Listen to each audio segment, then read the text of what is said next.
Thank you very much. Thank you, Mastrole, and thank you, Ramon. I just want to, I'm not going to take long, but my summary of the presentation, of course, in agreement with what Mastrole has also presented, is that we are in need of a comprehensive critique of the power structure.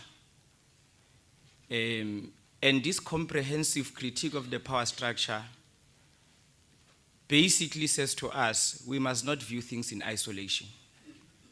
We must not view things in isolation because the power structure is totalizing, because the power structure uses every aspect of our existence. It permeates every aspect of our existence. So we must not view things in isolation. And I will anchor this in how the academy has evolved briefly.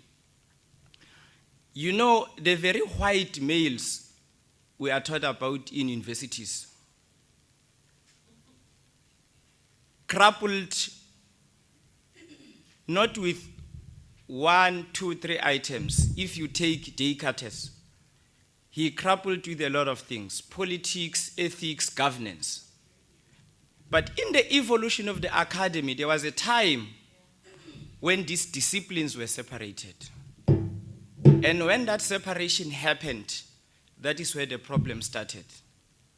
And the implications were that if you studied anthropology, you don't give a damn about psychology. If you studied psychology, you don't give a damn about political economy. If you studied political economy, you don't give a damn about any other discipline. And that created what Rayland Rabaka, in his book Forms of Fanonism, refers to as epistemic apartheid.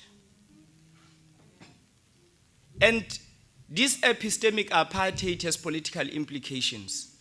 If you don't give a damn about political economy as a person who studied psychology, it simply means you are not going to pledge any solidarity to any form of political action.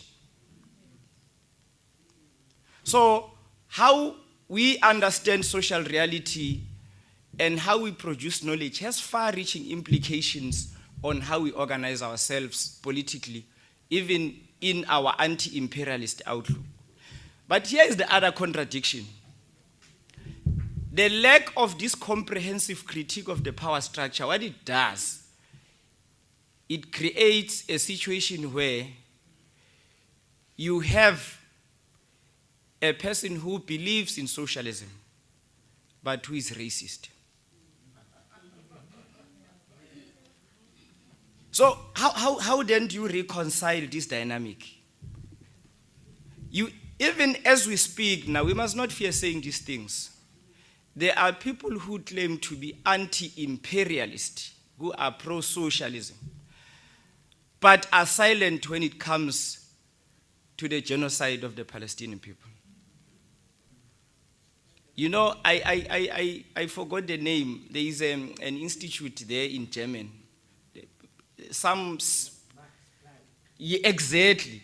So they are silent when it comes to certain things because we view these things in isolation. And you are very correct, Prof, to say, if you are not going to be involved simply because it doesn't directly affect you, then you may as well leave us. You may as well even renounce the idea of a revolution. And as a result, people just want to find a niche within unequal power relations. As long as you find a space that the academy offers you, and then you are fine, you have got tenure, you have got perks, and then what comes out is performative scholarship. You just perform, you get all these awards, and then you are known in your discipline and someone who has produced it, but you perform because you cannot politically commit yourself to any project of liberation. And this is the crisis that we are facing as we speak. So this performative scholarship, performative politics, performative literature is part and parcel of the absence of a comprehensive critique of the power structure, and that is what we need to deal with. The other thing, you know, when you are talking about, the proponent of techno-feudalism, it's Yanis, the former finance minister of Greece. You know, there's a story I heard that I just want to link what I'm going to say with what you said about these people wanting, to get rid of humanity. There's a story where these rich people invited an economics professor from Harvard. And they said to him, look, can you make sense of the current global economic situation? Just, make sense of it. Now, this economic professor makes a presentation, and these rich people started sleeping. And during break time, he's called on the sideline by one person and says, look, don't be discouraged. Do you know what they want? They don't want you to explain the laws of supply and demand and all those things. They want you to tell them whether is there any alternative planet.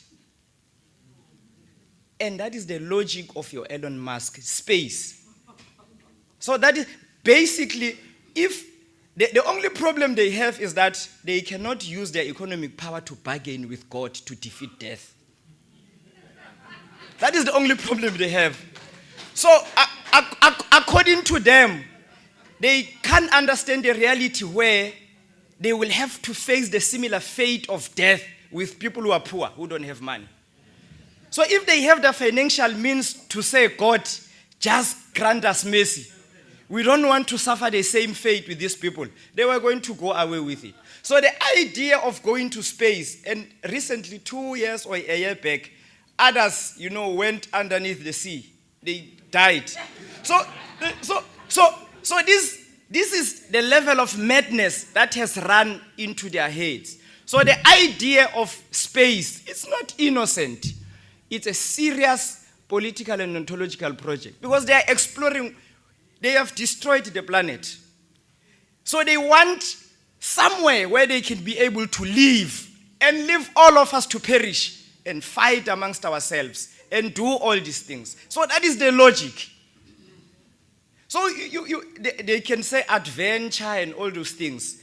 There is that collective anxiety of the ruling class, of the ruling race that we need to understand. As I move towards the end, and this is the essence of us being here, and I always say it, any war that requires the suspension of reason as a precondition, it's a bad war. And that is why we must take responsibility of producing knowledges that are going to anchor our forms of political action. Imagine someone tells you that there is war somewhere, and you must just partake in that particular war without knowing what kind of war is that. It could be a war against your community. It could be a war against your people. So any war that requires us to suspend our capacity to reason, it's a bad war.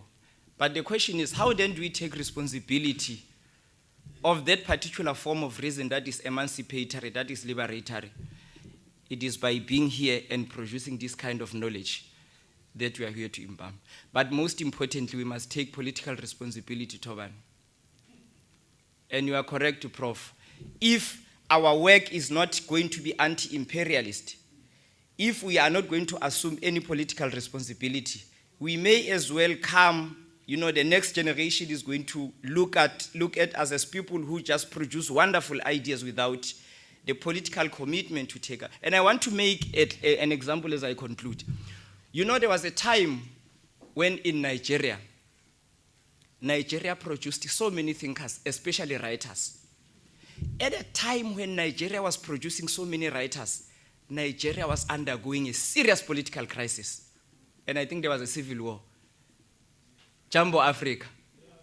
So how do you reconcile a situation where you have globally renowned writers who are publishing these works, who are, taught in high schools and universities, but there is a serious political crisis in your country? It is the failure to take political responsibility. We must implicate ourselves in our work, whether in scholarship, whether in art, whether in literature, in various forms of our existence, so that we, as we have been saying here, this decoloniality trajectory becomes truly and authentically combative. Thank you very much.